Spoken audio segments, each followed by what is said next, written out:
Guys, it's me, Tristan. I haven't posted in a long time, but today I have a DIY for you that's really simple and easy, and we'll get to it. The things to make simple do-it-yourself Play-Doh is what you'll need is flour, soap. I prefer Dawn, the ultra kind, and a mixing bowl. And don't forget your mixing utensil because you're gonna need this. So let's get started. So the first thing that you're gonna want to do is you're gonna get your bowl thing. You're just gonna like pour some soap in there. It doesn't matter how much you use.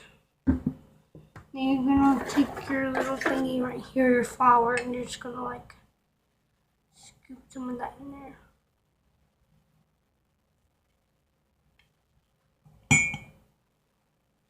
And just mix.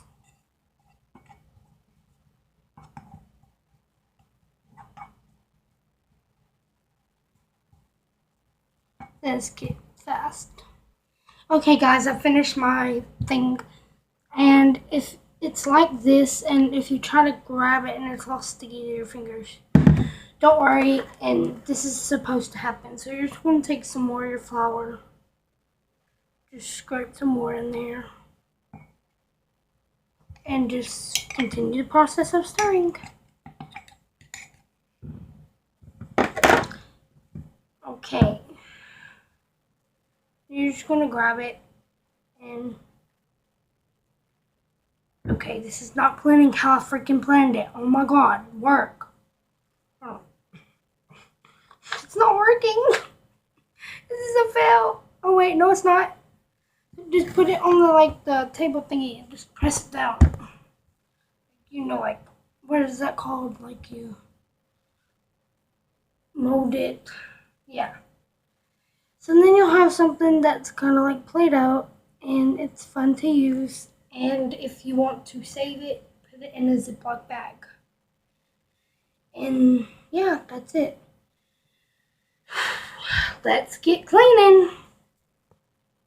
Okay, so the cleaning process for this video is like so easy because first off, we just mix soap and flour. That means that when you put this soap and water, my hands are kind of wet because I just washed them. But if you do this, you will notice that it'll start to make bubbles. And that's because it's easy cleanup, no mess. So y'all go like, comment,